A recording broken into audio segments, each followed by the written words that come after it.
Hey y'all. Hey guys. I don't know how I should start my do my introduction. Should it be hey guys, hey y'all? I need like a catchy introduction, maybe not. But anyways, hey guys, welcome back to my channel. See, I'm back with another video, not too far along or not too far away from the last one. We're working on consistency here. So thanks to everyone who watched my last video, who gave, who dropped some comments and just gave me some encouragement. Definitely appreciate that. So today's video, I want to share about my experience with the Daniel fast. So in my last video, I mentioned that I was currently doing a 21-day Daniel fast that was being led by my pastor. And so I want to talk a little bit about that fast, how it was, what I learned, all of that good stuff. So I have some notes in my phone that I wanted to make sure I covered everything. So I'm going to explain exactly what the Daniel fast or the Daniel diet is. It is based on Daniel 1, 12 through 6, or 12 through 16, I'm sorry. And during this time, Daniel rejected the rich, indulgent foods offered by the king, such as meat, dairy, wine, and other delicacies. And instead, he decided to consume foods that he believed God intended for consumption for 10 days. So that includes fruits, vegetables, beans, and I think it says pulses in the Bible, whole grains, and water. And at the end of those 10 days, Daniel and his friends, those who joined in on the fast with him, were stronger and healthier, both mentally and physically, more than everyone else around them. So basically, the Daniel fast is a plant-based diet. So it's essentially vegan without any sugars, refined carbs, caffeine, or alcohol. And that's basically what we did as well. So like a lot of the processed foods, cut that out. Cut out caffeine, cut out sugar, meat, dairy. That's what the Daniel fast consisted of, and that's what we did. So basically during this experience, Daniel was said to gain knowledge, wisdom, spiritual understanding, favor, and even better appearance, in addition to answered prayers and spiritual insight.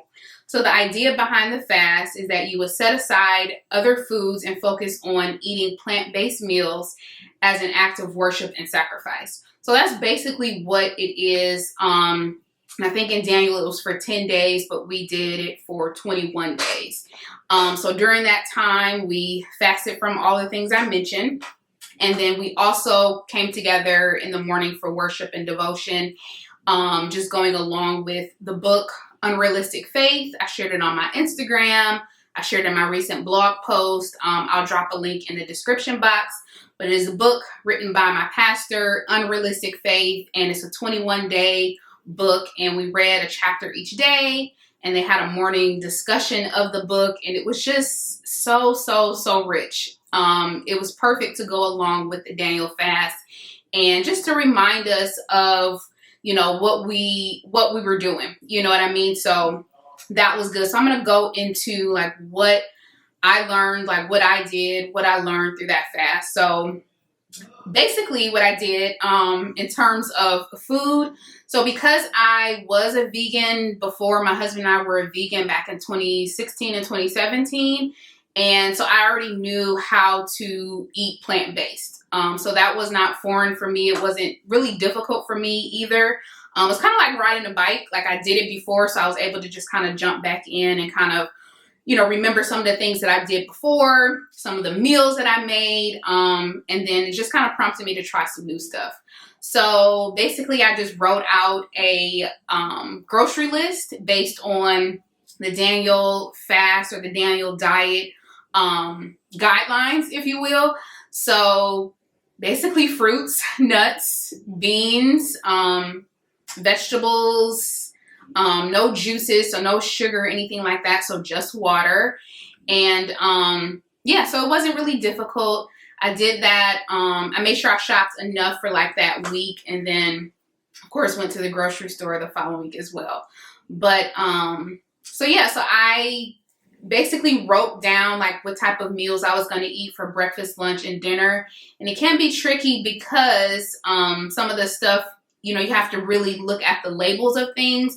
So you want to make sure there was like no gluten, no sugar, because sugar, believe it or not, is found in a lot of stuff that we eat. So something as simple as pasta sauce. You know, you think like, oh, okay, this is not dairy, but you want to look at that sugar count. So that was a challenge, just because you want to make sure that you're not consuming sugar. And then caffeine was also a challenge for me because those of you who know, I love coffee. I am a coffee drinker. But I've been cutting back on coffee, was encouraged by my fertility doctor. So this was just for me like, okay, a great way to just eliminate it for some time and just kind of give my body a break. So that was that. So yeah, it was 21 days, and you would think like, oh my goodness, that's such a long time. But like once we got into it, and every day we came together in worship and just reflecting on, you know, the chapter of the book and just spending time with God, it's just like the time just kind of flew by, you know. Yeah, so let's get into some of the things that I learned. So the first thing in regards to food that I learned was that I really need to focus or get back into a plant-based lifestyle. In those 21 days, I felt so good. You know, after meals, I did not feel sluggish. I did not feel super tired. I felt more energized. I felt more alert or attentive, if that makes sense. I just felt better overall physically.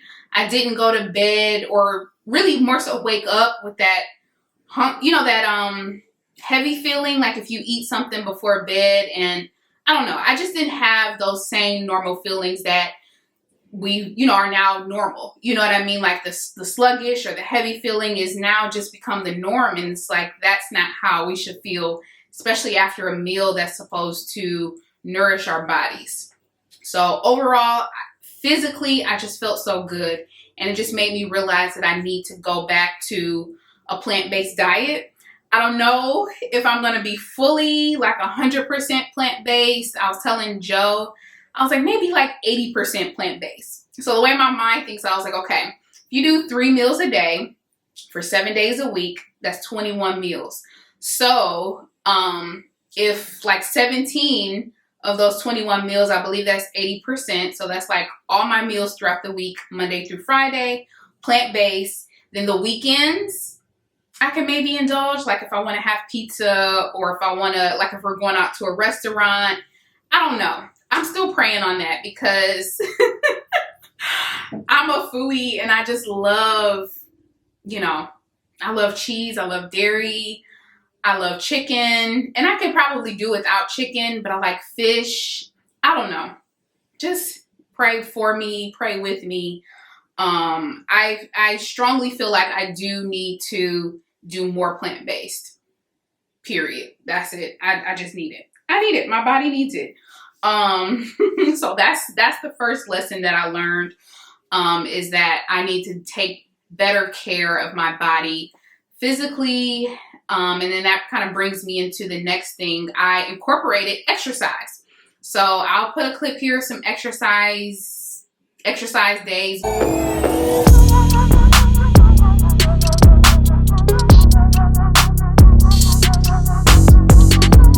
I wanted to dedicate those 21 days to moving my body. So I don't know how true this is, but it says if you want to develop a habit, you want to do something for 21 days and then it becomes a habit. So I don't know how true that is or not, but for me, it was like, now I feel like I have to go every day. I have to move my body in some form or fashion, whether it's going hard in the gym or just going for a walk. I need to move my body every day.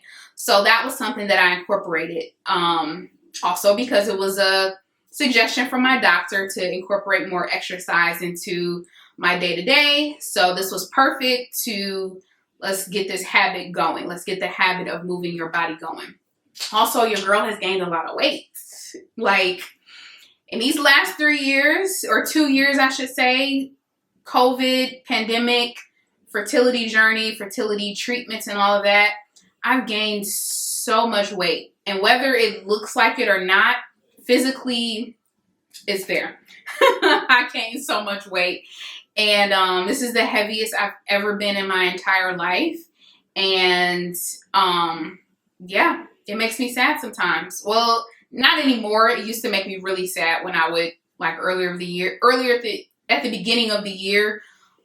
Yeah. So I got to get it together. I got to get it together. So yes, exercising more, eating better, just taking care of my body better, you know. And I feel like if you or me, if we are praying for things, if we're asking God for increase, if we're asking God to bless us, to expand our family, if we're asking God to grow our family, or to grow our finances, or to bless me with this new job, or to bless me with that. So the way I look at it is, like, how can I ask God to bless me with these things to be stewards over if I'm not being a steward of my body, if I'm not taking care of myself?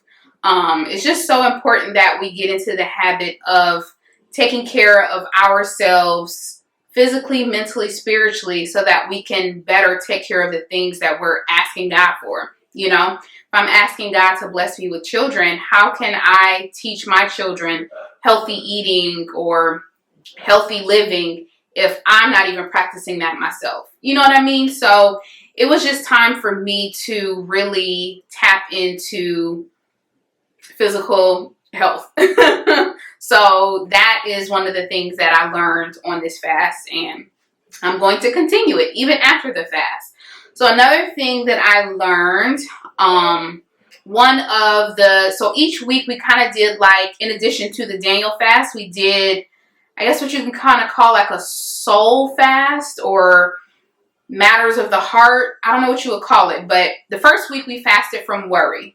So worry was the first week, complaining and negative talk was the second week, and the third week was distractions. So the first week was right up my alley, which I needed it, was fasting from worry. I am a worry wart. You know, worry is like my first reaction, my first go-to when there's any type of problem or threat or challenge or conflict. I'm always worried. So I felt like this was the perfect opportunity, the perfect way that I can retrain my thoughts, retrain my habit of turning to worry first. So someone asked me, you know, when I was like, oh, you know, this week we're fasting from worry. Like, how can you fast from worry? And I had that same question. I remember asking God, like, how can I stop worrying? Like, it just happens. Like, how can we stop doing something that just happens? And I go back to a Bible verse. I believe it is Isaiah 26:3 that says, he will keep in perfect peace whose mind is stayed on him. So I said, if God promises peace, so first and foremost, that promise of peace is conditional. That means we have to do something in order to get that peace. It's not just you wake up and you just got peace. You have to do something. And this verse says that your mind has to be stayed on him in order to receive peace. So that already tells me that I have to actively make that choice. I have to actively try, you know, to keep my mind focused on God or stayed on God. Or like the Bible verse that says, cast your cares upon him because he cares for you. I have to actively make the choice to turn my worries over to God. So that tells me that it's a choice. So God was basically like, you know, you're choosing to worry. It's not that you wake up just, oh my gosh, I just got all these worries. You're choosing to worry. You're looking at the problem and you're focusing on the size of the problem. You're focusing on, you know, the deadline, or how, you know, when this problem needs to resolve. Your focus is completely on the problem. So of course you're going to worry about it, because you're trying to figure out, how can I rectify this problem? How can I find a solution for this problem? Instead, your focus needs to be on God, who can handle all of that. You know, a lot of the worries and stuff that we have are things that are beyond our control. So it's like, if you can't do, if you can't control it, if you need something outside of yourself to help you through that thing, then that's where your focus needs to be. So when God broke that down to me, I was like, that makes so much sense. That worry is a choice. Like, I'm choosing to worry.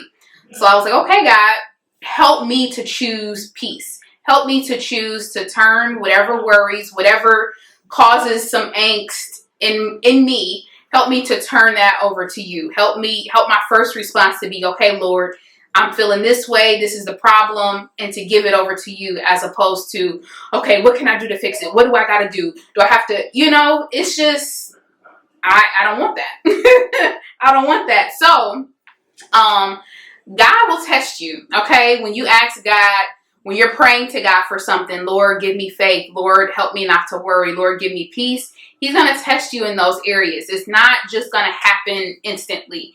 You're going to have to basically work for, like, you're going to have to do something in order to get that, because God is trying to create the habit. He's trying to create repetition, that when something comes up, your normal response is to worry.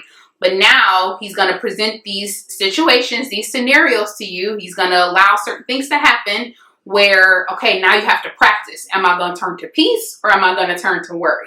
So that's what God did in that first week.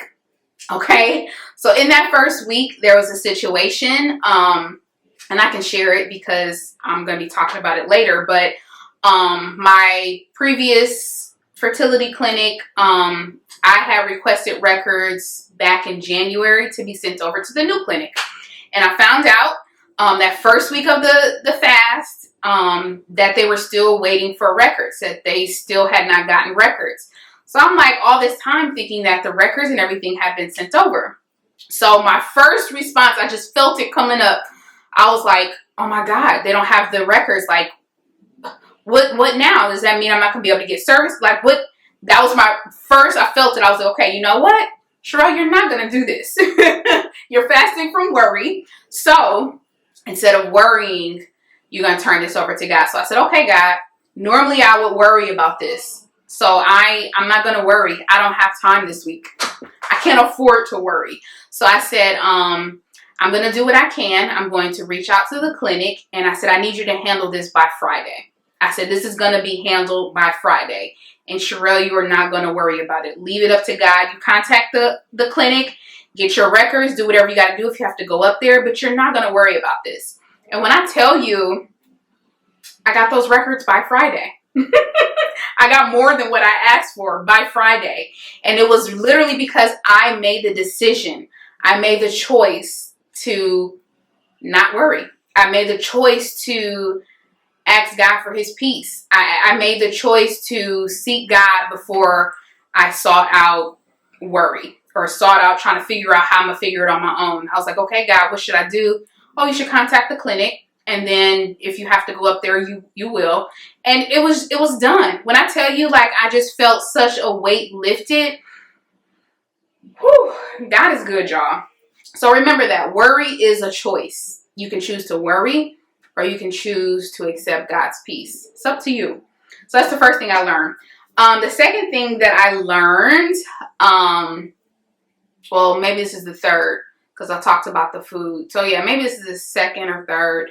But anyway, another thing that I learned was that fasting helps me to remember what God has done. And this was something that Pastor Snell talked about in the book. Just basically repetition. It was basically like repeating past blessings, like repeating what God has done to strengthen you basically in the moment. Like when you're going through something and you may be wondering, man, how am I going to get through this? How is God going to get me through that? What's going to happen? Remembering what God did for you in another season where it felt like he wasn't going to come through, but he did.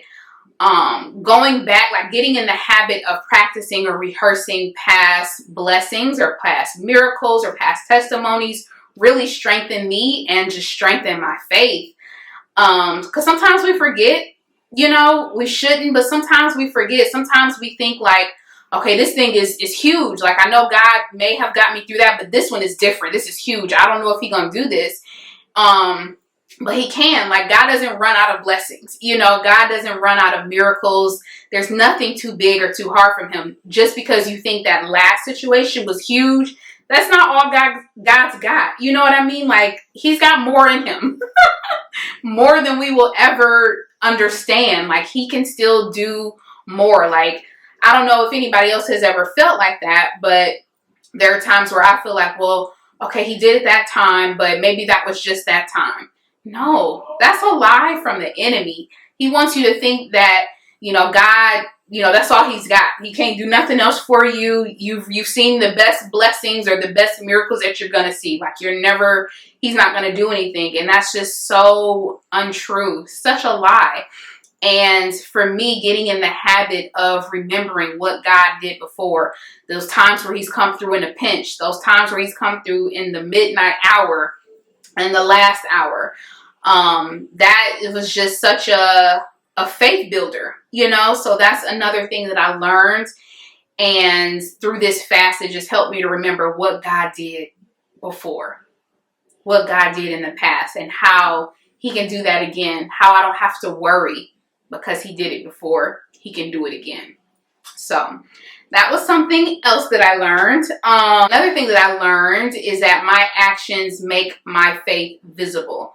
So basically what I learned in that is that, so basically what I learned is that my actions should mirror what I'm believing God for. You know, my actions should reflect my faith, if that makes sense. My actions should reflect the things that I'm praying for. My actions should basically match or meet up to where my faith is or what I'm believing for. I hope I'm explaining that well. So that's why I'm like, I'm better at writing because I feel like I can explain myself better. But we're gonna push through it. So what do I want to say? So this fast for me was, again, another action step, another faith step, another crazy faith declaration, and showing God that I am preparing for what I'm praying for. This was a way for me to prepare my body, prepare my mind, prepare my spirit for what it is that I'm believing in God for.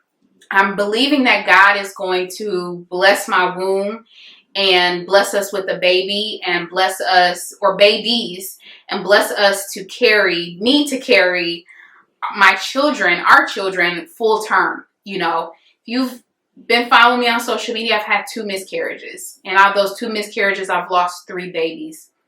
I said to God, I cannot lose any more children.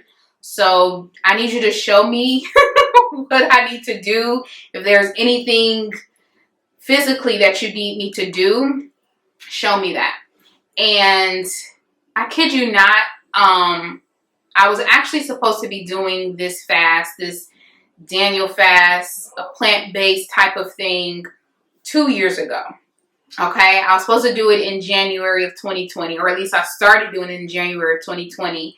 And then COVID happened, and then I was like, we're in a pandemic. I'm not doing it. I'm just, I just decided I was just going to eat how I wanted to eat. And I knew God, I was like, God's going to bless me. Yeah, I'm just going to eat how I want to eat. God's going to bless me. And in 2021, pretty much the same mentality. I was like, you know what? This journey is stressful. I'm going to enjoy this food. I'm going to enjoy whatever I want to eat because this journey is stressful. And I remember hearing Mike Todd say, partial obedience is still disobedience. And if God is asking you to do something, then you need to obey.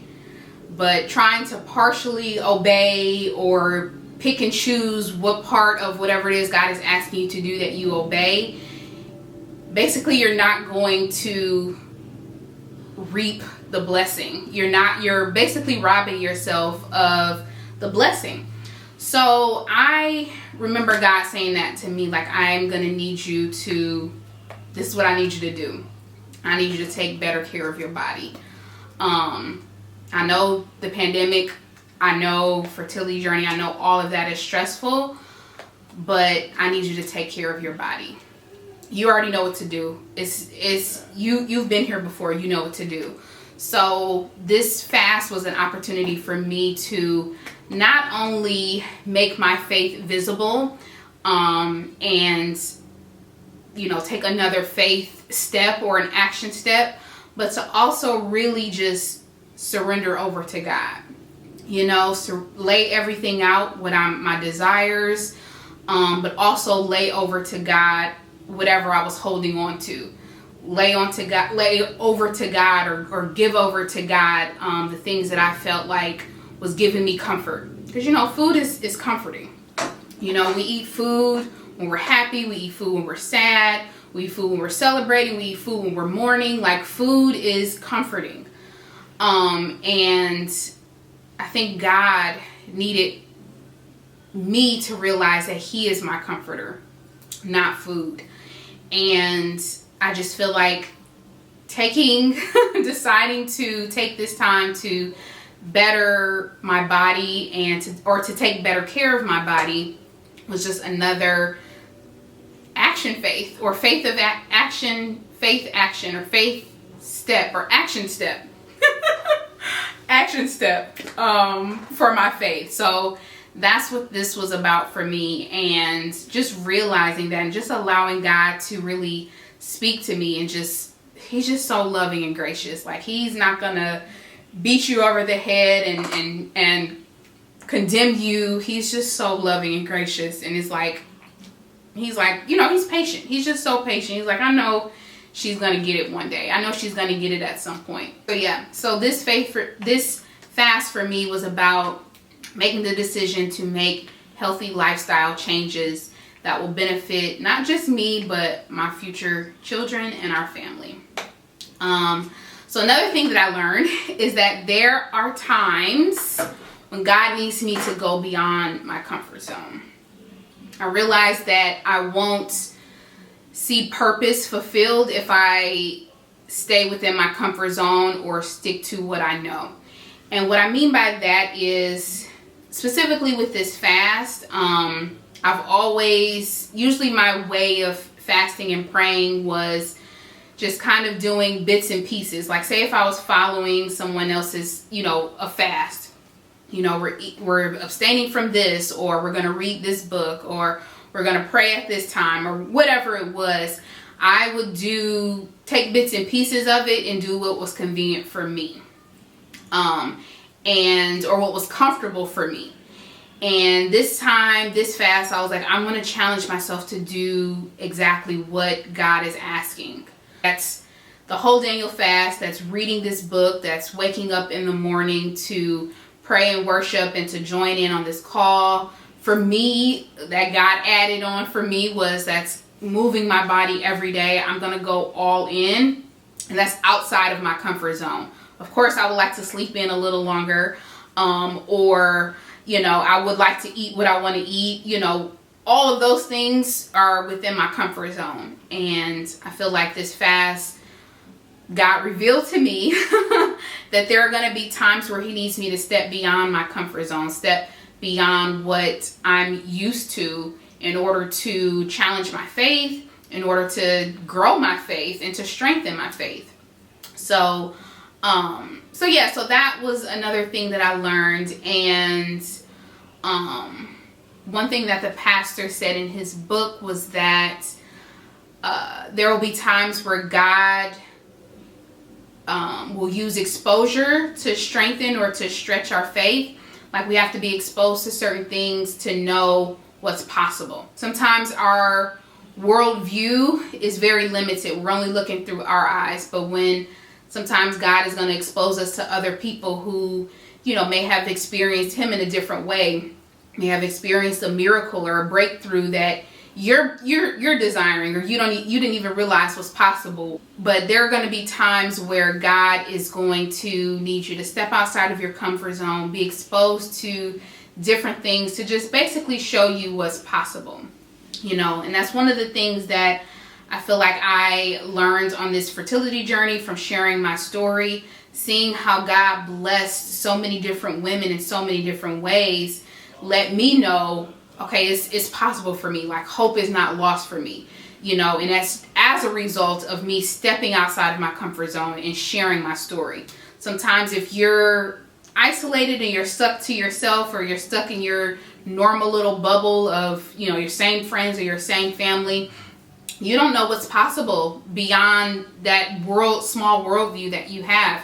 You don't know what God's doing for this person over here, or how he came through for that person over there, because you're stuck in your same little bubble with the same old stories, the same old stuff, you know. But that's one of the things that I learned on this fast, of how important it is to be willing to be stretched outside of your comfort zone. Like, God is going to put you in situations where you're going to have to step outside of what's normal, step outside the boat. So that's another thing that I learned. And yeah, I just feel like the fast overall was so good. We're still continuing in the mornings, where we're coming together for, you know, a period of worship and prayer and testimonies. But just as far as the 21 days for me, it was what I needed, you know. And I'm going to continue with my healthy lifestyle change, and just really starting my early mornings with God, and taking care of my body before I get my day going. But yeah, so it's just really changed my life for the better. And if you're thinking about doing the Daniel fast, the 21-day Daniel fast, or any type of fast, I would just encourage you to pray about it and really consider doing it. Like, if you're thinking about it, it's probably because the Lord has already impressed upon your heart to do it. And I would just encourage you to, especially if you are in a season where you're praying for something or waiting on God for something. This can really just take your faith to another level. It can get you closer to God, and just allow God to speak to you in a way that he probably hasn't been, in a way that you probably haven't heard or experienced him before. So I would definitely say, if you're considering it, you should do it. And if you have any questions, just let me know. Yeah, and I have a blog post where I talk a little bit more in depth, and I'm gonna link that below. So I'll link that, I'll link the book, and just also the series where you can watch the morning worship sessions that go along with the book. I'll probably link that YouTube channel below, so you can watch those as well. But I think that's it for now. I've talked enough. I will see you all in my next video. And yeah, just make sure you like, comment, subscribe, share this with a friend, and I'll see you guys in the next video. Bye.